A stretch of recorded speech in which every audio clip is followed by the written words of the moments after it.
Welcome back to another episode of Real Talk where we keep it real. Today we're gonna finish up WrestleMania Part 2. So WrestleMania Part 2 started off with the pre-show match with Liv Morgan and Natalia. It really wasn't nothing. Natalia got over cocky and lost the match. She thought she was gonna win, but got overconfident in her abilities. So we get to the main card. Charlotte Flair versus Rhea Ripley. If you know the backstory behind this, we know that Charlotte won the Women's Royal Rumble. Also, she did not want to job to Shayna Baszler. If you know Charlotte, she pulled her strings to get whatever she wants. Because if you notice, Charlotte is in a title match every chance she get. Charlotte get this, Charlotte get that. And if you look at it, most women out the roster don't have to gotta work twice as hard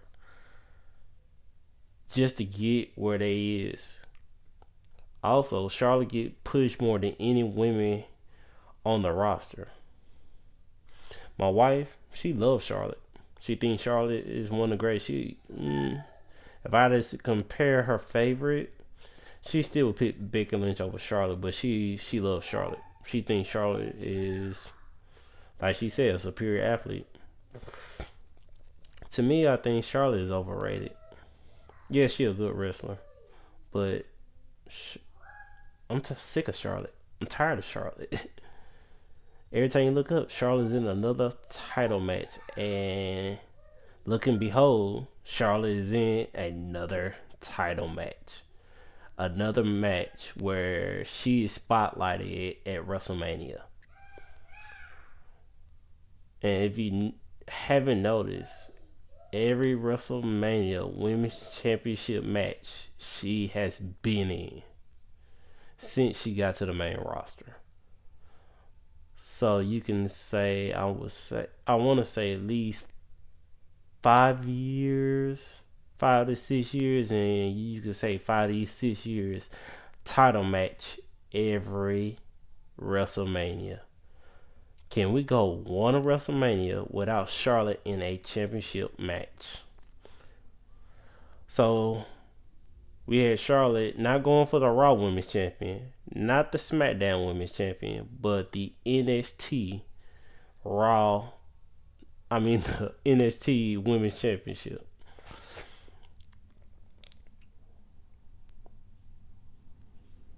Honestly, I think if Charlotte was going to do this, I feel like Charlotte should have gave Rhea the rub because there's no need for her to go against her at WrestleMania.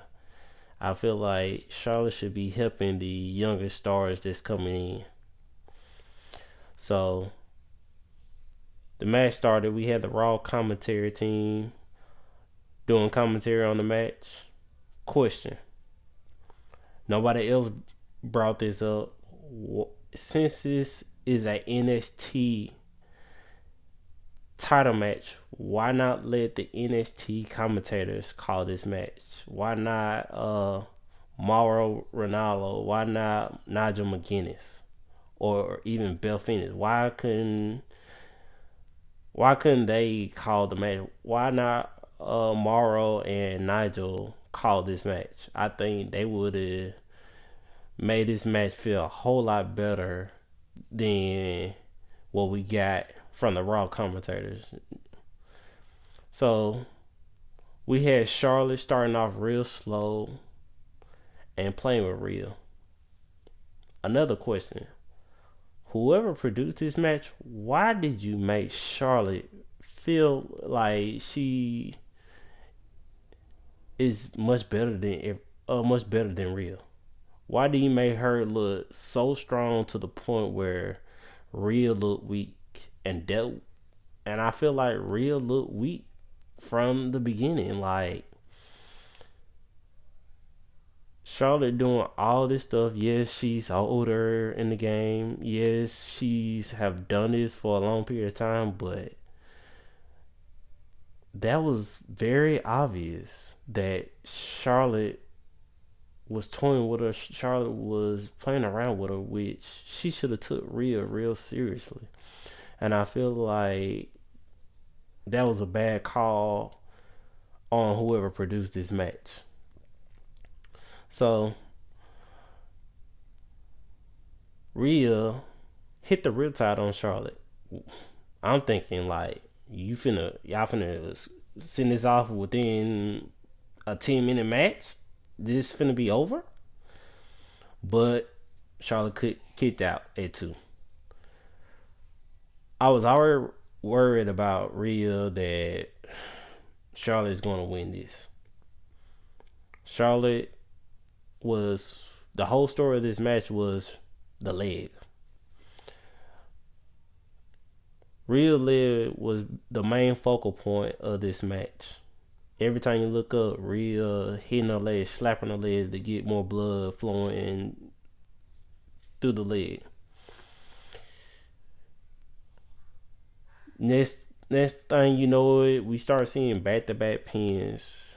Rhea would get a pin, then next thing you know, Charlotte would go for a pin. Then Rhea would get a pin, Charlotte get a pin. And this was a sequence for about at least a minute. Then after that, Charlotte do what she does best. She connected with the figure 4 leg lock, which was made famous by her daddy, the Nature Boy. And then she bridged into the figure 8. Rhea didn't have a chance. She had to tap. And now Charlotte is the new NXT Women's Champion, a 2-time NXT champion. You would think with Charlotte having all these accolades, you would think by now she'll be a Grand Slam champion. But guess what? She's not.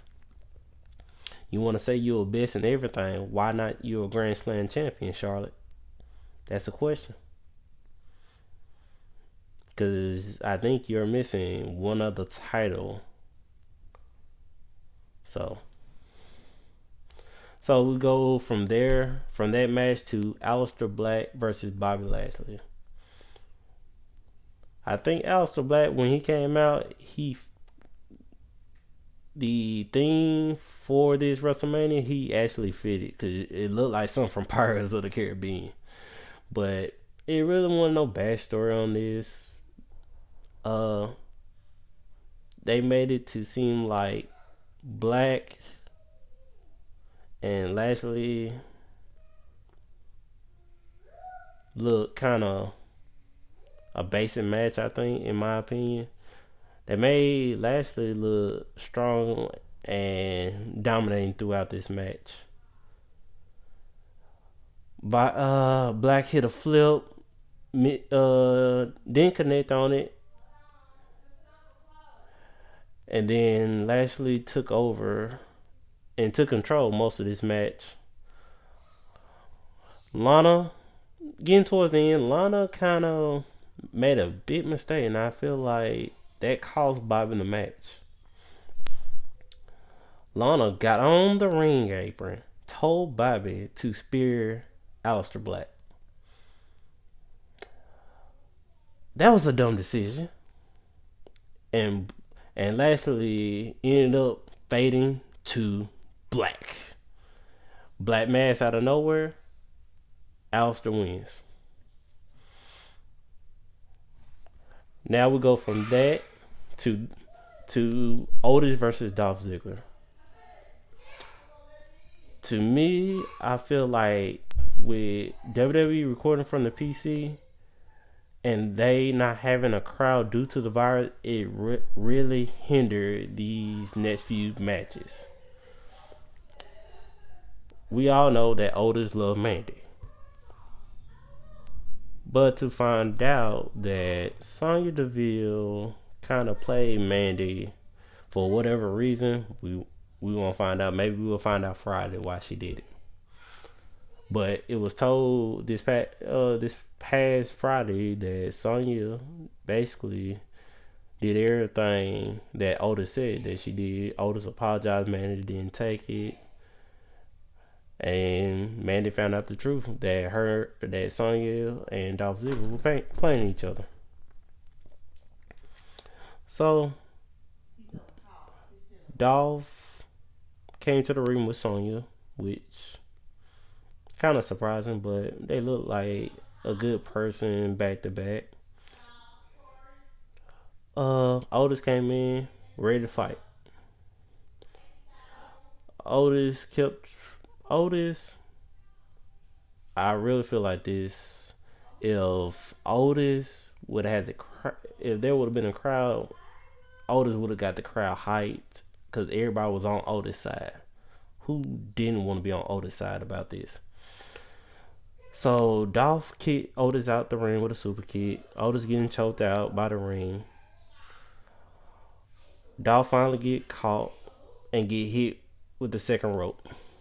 Otis start Dolph start hitting Otis, and we know how Otis is. Otis will pump himself up, and when Otis pump himself up, he get to going. It's finna be some real entertainment. So Otis stepping on his back. Otis stepping on Ziggler, and I'm like, man, a big man stepping on my back. I'd be crying right now. Then that thing, you know what? Dolph hit Otis with a low blow.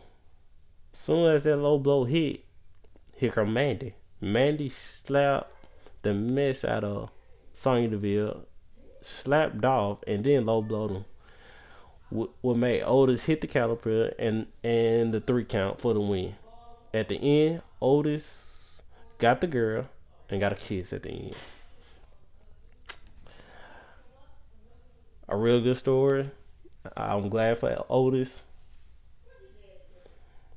Now we get to the last man standing match. Edge versus Orton. This has been going on since the Royal Rumble, which I feel like they told a good story. Paul Heyman was helping each other. So Orton, being Orton, RKO him out of nowhere, hiding out as a cameraman, and hit the RKO on him. Edge Edge looked good for his first match back after 9 years. I can say they went everywhere around the PC. Storage room, office space, you name it, they was there. They working with the gym equipment, they was hitting each other with anything they could find, anything they could put their hands on, they was hitting each other. For some reason, they was in the storage area with an 18 wheeler. Edge hit a spear on Randy. He decided to go for it again, but got caught with an RKO. While that's going, there was a lot of trash talking going on in this match. I feel like, hey, both of them is doing whatever it takes to make this look good. In my opinion, I enjoyed this match. I enjoyed it.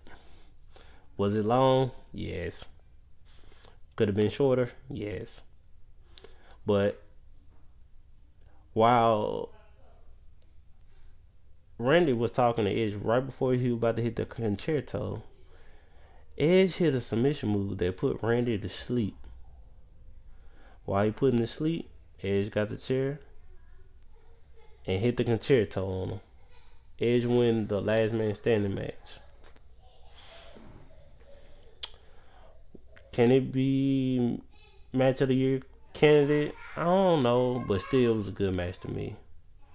We go from the last man standing match to the Raw Tag Team Championship match. Austin Theory and Angel Garza with Selena Vega versus the Street Profit. Honestly, I can tell you, I didn't watch the match. I think it lasted about maybe 5 minutes. Went away, did something. Next thing you know it, Street Profit won. Montez Ford hit a frog splash on Theory, and Dawkins covering for the win. Post match beatdown. Zelina Vega hit Montez Ford with a kick. All of a sudden, here come Bianca Belair. If you know the backstory behind Ford and Belair, they're married, and she wasn't having that. And Zelina, you should know that the sisters don't play. I'm sorry. So we hit that up to the Fatal Five Way women's SmackDown Women's Championship match. So we had Tamina, Lacey Anthony, Naomi, Sasha Banks, and Bayley. Tamina showed her dominant. From what we seen, we don't see Tamina too much. I think she's coming back from injury, but it really showed from the time she been on TV that she really been showing dominance, like Lashley, like showing power and strength. Basically, she got double teamed. She was the first one eliminated, getting double teamed, getting elbow drop, frog splash, moonsault, and a corkscrew splash onto her. She was the first one. Second was Naomi. Naomi double teaming Bayley and Sasha, but the numbers got to Naomi, and she was the next to get eliminated. Now, this next elimination shocked me. Lacey Anthony was just about to hit the women's right, and they didn't know it. She tried to hit Bayley, but missed and hit Sasha. Now, that was my pick to win, was Sasha. Now, my wife, she don't like Sasha. She thinks Sasha born. I've been enjoying Sasha since her NXT days. I think Sasha is a hard worker. Sasha gonna do anything and everything. Sasha is what's best for the women's division. Don't get me wrong. I love right next to her is Bayley.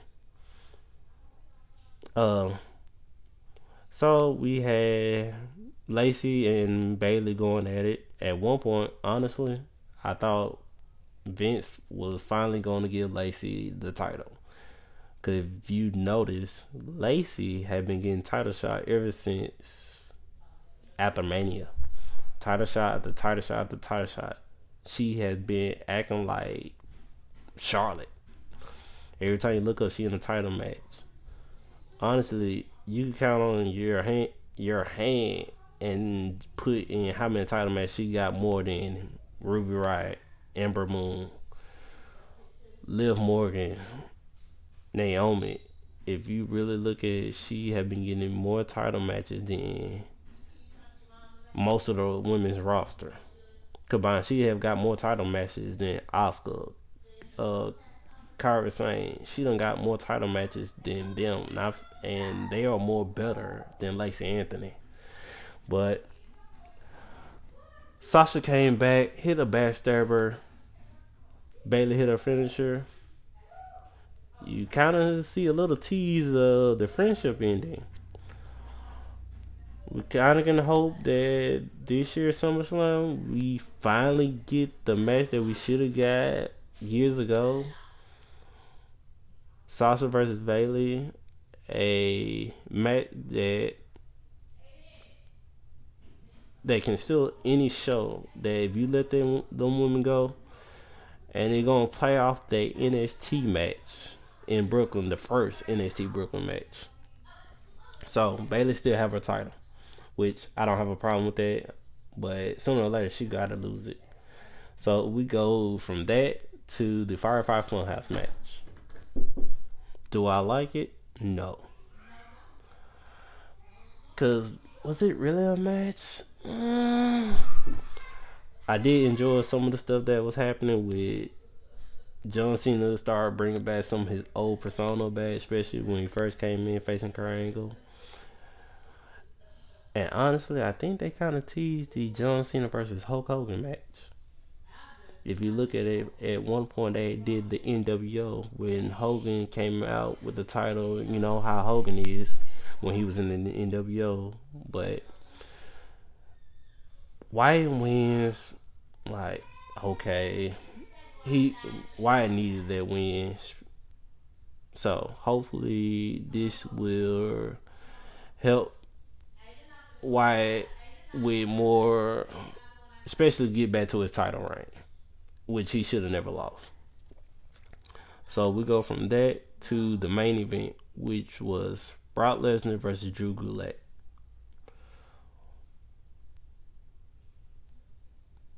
Bell ring, Drew hit the Claymore.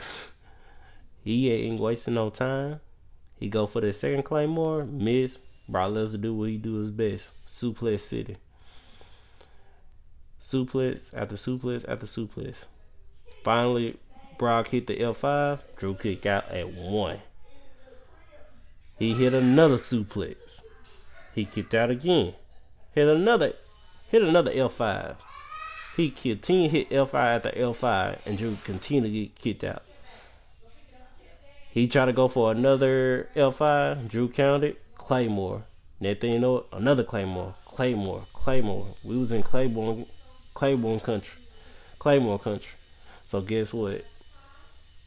Hit that fourth or fifth Claymore, and now we're looking at the new WWE Heavyweight Champion. What can we say? I'm glad WrestleMania is over. I think night one was actually better. That Boneyard match was probably the best match of the whole entire WrestleMania weekend. If you feel like something else was better, let me know down in the comments. But hopefully we see some new stuff going on. I think we're gonna see a call up. I think Bianca is coming up to the main roster, being with her husband on Raw. So we're gonna start seeing some new things, new people. So we're gonna see how that goes. Subscribe. Follow me on Twitter at Real Talk CH. You can find me on Podbean. So whenever you get a chance, listen, share it, tell your friends about me. So that being your WrestleMania weekend. Thanks.